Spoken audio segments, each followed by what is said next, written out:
认真攻略，从不漏球啊！大家好，我是琉璃。本期视频呢，你将看到只要不是三角令就很稳定的三角交易机制。因为我最弱，所以我最强的噩梦地下城改动，以及怎么又是门票啊？建议设计师拉肚子要刷10分钟门票的200级苦痛 BOSS 与大秘境的机制解析。不过在此之前，琉璃需要感谢迅游加速器对本期视频的支持。如果你打算在第4赛季开荒的话，一个稳定的网络环境呢是必不可少的。这里琉璃推荐你使用迅游加速器。它呢不仅可以一键下载免费加速战网，还能同时保证暗黑4的网络顺畅。如果你之前没有用过这个加速器的话，可以在客户端的主页输入口令暗号漏球琉璃，白嫖到3天的加速时长。因为游戏上线 XGP 才入坑的朋友呢，在赛季开始的时候找齐160个莉莉丝祭坛是很头疼的。迅游加速器内置的莉莉丝寻路功能，不仅可以帮你在游戏中查看莉莉丝祭坛的分布，还贴心自带了寻路导航。你可以沿着它的路线一步到位，点亮所有的莉莉丝祭坛，让之后的开荒更加顺畅。言归正传，本期视频呢，琉璃会结合 PTR 的个人实测，为你带来装备交易模式预估、噩梦地下城改动，以及200级的苦痛 BOSS 和大秘境的解析。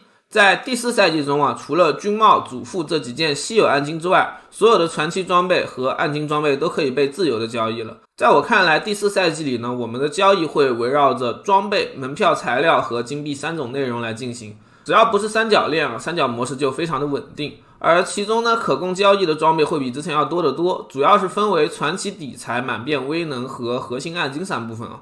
传奇装备的词缀改动，我们在上一期的视频里有提。虽然在暴雪最新的蓝铁限制数量之后，我们在第4赛季的回火更像是带着镣铐起舞，但即使引导破碎啊，我们依旧能够成王。需要注意的是，第4赛季中怪物的等级只要达到95级以上，他们掉落的装备品质都会是925这个最高级别的了。也就是说呢，只要你的角色等级达到了95级，那么你掉落的装备只要词缀正确，都会具备交易价值。尤其是对于装等直接影响输出的武器来说，而太古词缀的加入更是让装备的价值有了更加简单粗暴的估算载体。带了太古词缀的就是比没带太古词缀的看起来稀有，而正确太古词缀的数量也能进一步明确提升装备在交易双方眼里的价值。当然，正确的词缀组合也很关键啊。不过 S4 的装备词缀简化让辨识装备好和坏的难度大幅下降了。因为那些乱七八糟的整活词条大部分都被暴雪丢进了回火系统之内，而回火的失倍率也让装备有了消耗的途径。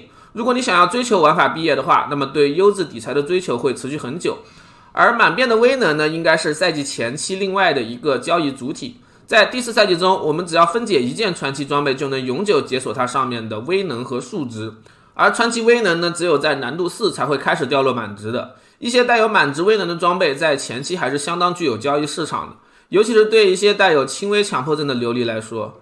最后就是一些核心的暗金装备，在 PTR 中比较典型的有死灵的亵渎魂戒、法师的冰封球项链和塔拉夏戒指等等。这些可以说是彻底改变玩法体系的暗金，在开荒阶段应该是交易需求量最大的。虽然有的欧皇可以一把就出，但10连不出货的飞球还是很多的。 PTR 第4天我是专门开过一个以物易物的跳蚤市场用自己多余的暗金去跟水友交易瓦尔森的蛋，顺便用自己溢出的鲜血门票来交换点其他的暗金或者门票。本来我以为交易的需求不是很旺盛半个小时就完事了，结果我们6个人产出的这些暗金装备，我换了2个小时，彻底清空了所有的库存，才关闭了这个市场。正式服的玩家肯定是比 PTR 要多得多的。所以呢，只要暴雪修复了门票的复制 bug， 那玩家间的交易就会很繁荣了。而要是复制 bug 没有修，还能继续复制门票的话，那交易体系估计大概率会塌缩成用现实货币来进行结算的模式。希望暴雪能给点力把这个 bug 修完吧。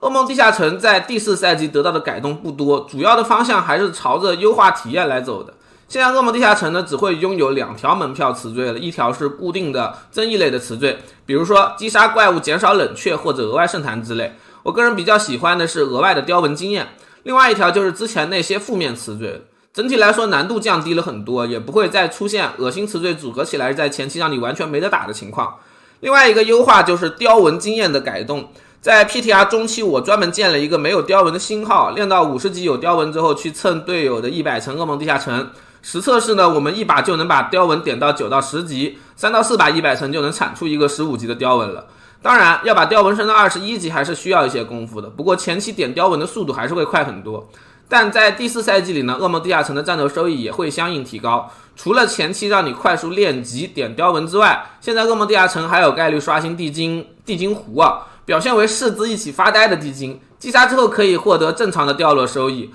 他们的保底大概是8到9个门票材料和一堆传奇装备。而高层的通关奖励呢，也固定为了3个提存恐惧，以及1张比之前更高层的噩梦地下城门票。这个提存恐惧9张就可以打普通的冰中巨兽了，27张可以打苦痛版的冰中巨兽。不过这个苦痛版的巨兽是所有的高级 BOSS 里最菜的一个，只有150级是前期最容易放倒的一只啊。但是它呢也是会产出稀有暗金和手杀火花的，所以纯单机的人想要杀超级 BOSS 最快的方式就是不停的刷噩梦地下城。跑图怪的职业呢，比如说法师啊，可以做到15到20分钟刷一只，因为 BOSS 是最弱的，所以玩法是最强的了，属于是。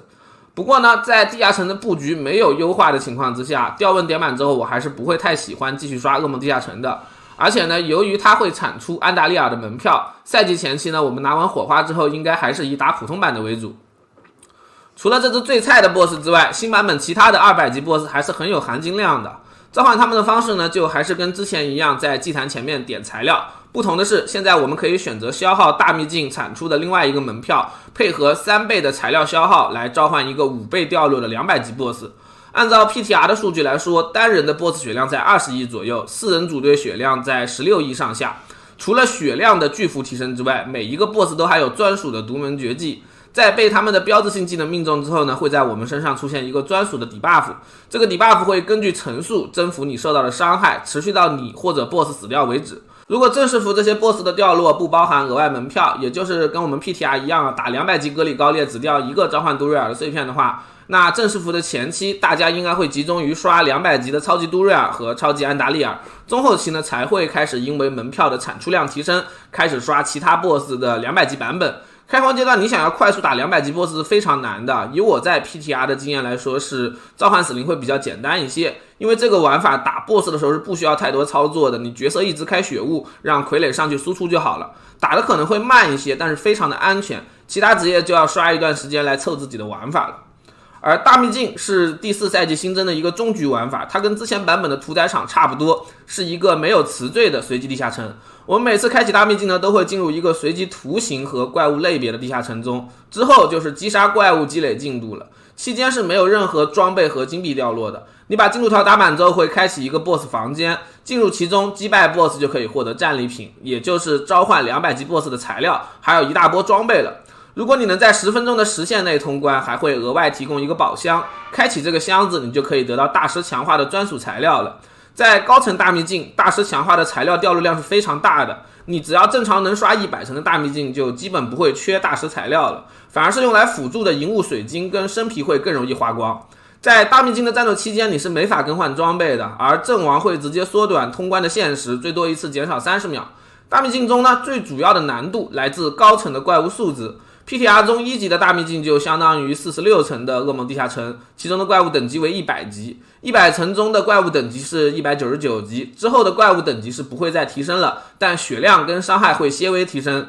200层大秘境的难度大概是100层的2到3倍，在开荒阶段你想要打穿还是比较难的。BOSS 战阶段呢，还会随机刷新一些高伤的技能啊，比如说莉莉丝的地刺，这些技能的伤害是可以秒杀绝大多数职业的。而在 PTR 中后期玩法都成型之后，连游侠也能速刷200层了，所以正式服大秘境还会再加强一波。按照设计师的说法是，怪物等级会突破200级。不过在护甲机制改动之后，我们应该只需要9230甲就能满物抗了。怪物等级的提升对我们的影响在于基础伤害，不再需要和 PTR 一样堆到16000以上的护甲了。相比噩梦地下城来说啊，这些大秘境刷起来的体验会更舒服一些。中后期的高层你也能用它来展示自己玩法的强度。不过在 PTR 中，大秘境的门票获取是比较麻烦的，但暴雪在最开始的演示视频里啊，刷狂潮4分钟就捡了6枚的符文碎片，而实际上手之后，我发现只有在地狱狂潮的宝箱以及完成悬赏任务的箱子里可以开出非常稀少的符文碎片，而开启高层大秘境一把就需要3到5枚了。